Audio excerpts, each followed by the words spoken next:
श्री राम जी का आशीर्वाद हम सब पर बना रहे। आज हम श्री रामचरितमानस में 29वें मास पारायण के आगे का भाग पढ़ेंगे। पढ़ने से पहले अपने गुरुदेव के चरणों में नमन करते हैं। भगवान शिव, माता पार्वती और श्री राम जी के चरणों में नमन करते हैं और हनुमान जी से प्रार्थना करते हैं कि वो पढ़ने में हमें शक्ति प्रदान करे और पढ़ने में कोई गलती हो तो हमें क्षमा करे। ओम श्री गणेशाय नमः। मैं बार बार विचार करता था, मेरी बुद्धि मोहरूपी कीचड़ से व्याप्त थी। यह सब मैंने 2 ही घड़ी में देखा। मन में विशेष मोह होने से मैं थक गया। मुझे व्याकुल देखकर तब कृपालु श्री रघुवीर हंस दिए। हे धीर बुद्धि गरुड़ जी सुनिए। उनके हंसते ही मैं मुंह से बाहर आ गया। श्री रामचंद्र जी मेरे साथ फिर वही लड़कपन करने लगे। मैं करोड़ों प्रकार से मन को समझाता था पर वह शांति नहीं पाता था। यह बाल चरित्र देखकर और पेट के अंदर देखी हुई उस प्रभुता का स्मरण कर मैं शरीर की सुध भूल गया और हे आर्तजनों के रक्षक रक्षा कीजिए पुकारता हुआ पृथ्वी पर गिर पड़ा।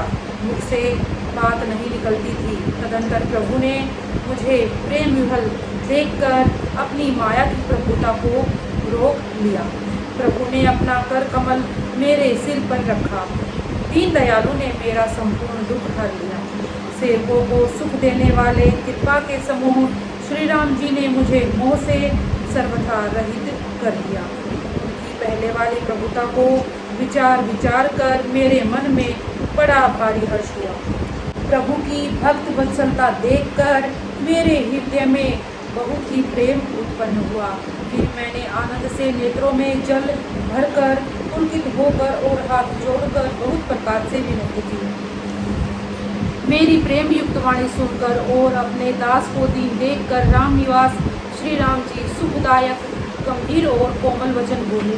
हे काकभूषणी, तू मुझे अत्यंत प्रसन्न जानकर वर मांग।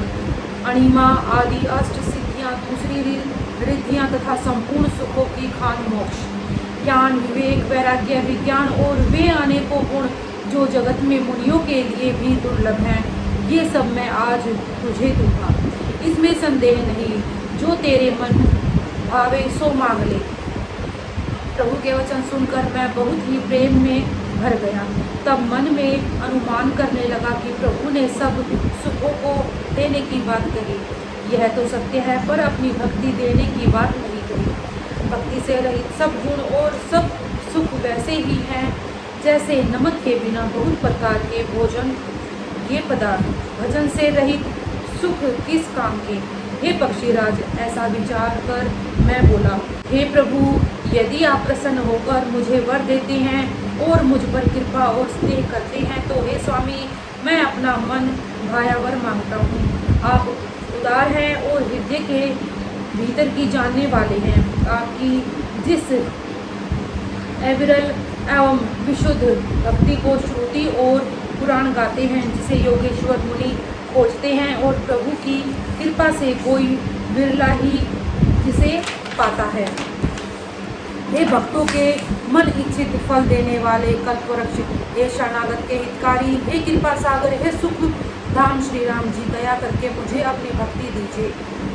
ऐसा ही हो कहकर रघुवंश के स्वामी परम सुख देने वाले वचन बोले। हे का सुन, तू स्वभाव से ही बुद्धिमान है, ऐसा वरदान कैसे न मांगता। तूने सब सुखों की खान भक्ति मांग ली। जगत में तेरे समान बड़भागी कोई नहीं है। वे मुनि जो जप और योग की अग्नि से शरीर जलाते रहते हैं, करोड़ों यत्न करके भी जिसको नहीं पाते, वही भक्ति तूने मांगी। तेरी चतुरता देखकर मैं रीझ गया। यह चतुरता मुझे बहुत ही अच्छी लगी। हे पक्षी सुन, मेरी कृपा से अब समस्त शुभ गुण तेरे हृदय में बसेंगे। भक्ति, ज्ञान, विज्ञान, वैराग्य, योग, मेरी लीलाएं और उनके रहस्य तथा विभाग, इन सब के भेदों को तू मेरी कृपा से ही जान जाएगा। तुझे साधना का कष्ट नहीं होगा। माया से उत्पन्न सब भ्रम अब तुझको नहीं व्यापेंगे। मुझे अनादि अजन्मा अगुण और गुणातीत दिव्य गुणों की खान ब्रह्म जानना। हे काग सुन, मुझे भक्त निरंतर प्रिय है। ऐसा विचार कर शरीर वचन और मन से मेरे चरणों में अटल प्रेम करना। अब मेरी सत्य सुगम वेदादि के द्वारा वर्णित परम निर्मल वाणी सुन। मैं तुझको यह निज सिद्धांत सुनाता हूँ। सुनकर मन में धारण कर और सब तज कर मेरा भजन कर। यह सारा संसार मेरी माया से उत्पन्न है। इसमें अनेक प्रकार के चराचर जीव हैं। वे सभी मुझे प्रिय हैं, क्योंकि सभी मेरे उत्पन्न किए हुए हैं। किंतु मनुष्य मुझको सबसे अधिक अच्छे लगते हैं। उन मनुष्यों में भी द्विजों में भी वेदों को कंठ में धारण करने वाले, उनमें भी वेद भक्त धर्म पर चलने वाले, उनमें भी विरक्त मुझे प्रिय हैं। वैराग्यवानों में फिर ज्ञानी और ज्ञानियों से भी अत्यंत प्रिय विज्ञानी हैं। विज्ञानियों से भी प्रिय मुझे अपना दास है, जिसे मेरी ही गति है, कोई दूसरी आशा नहीं है। मैं तुझसे बार बार सत्य कहता हूँ कि मुझे अपने सेवकों के समान प्रिय कोई भी नहीं है। भक्तिहीन ब्रह्मा ही क्यों न हो, वह मुझे सब जीवों के समान ही प्रिय है। परंतु भक्तिमान अत्यंत नीच भी प्राणी मुझे प्राणों के समान प्रिय है। यह मेरी घोषणा है। पवित्र सुशील और सुंदर बुद्धि वाला सेवक पता किसको प्यारा नहीं लगता। वेद और पुराण ऐसी ही नीति कहते हैं। ये काग सावधान होकर सुन। एक पिता के बहुत से पुत्र पृथक पृथक गुण स्वभाव और आचरण वाले होते हैं। कोई पंडित होता है, कोई तपस्वी, कोई ज्ञानी, कोई धनी, कोई शूरवीर, कोई दानी, कोई सर्वज्ञ और कोई धर्मपरायण होता है।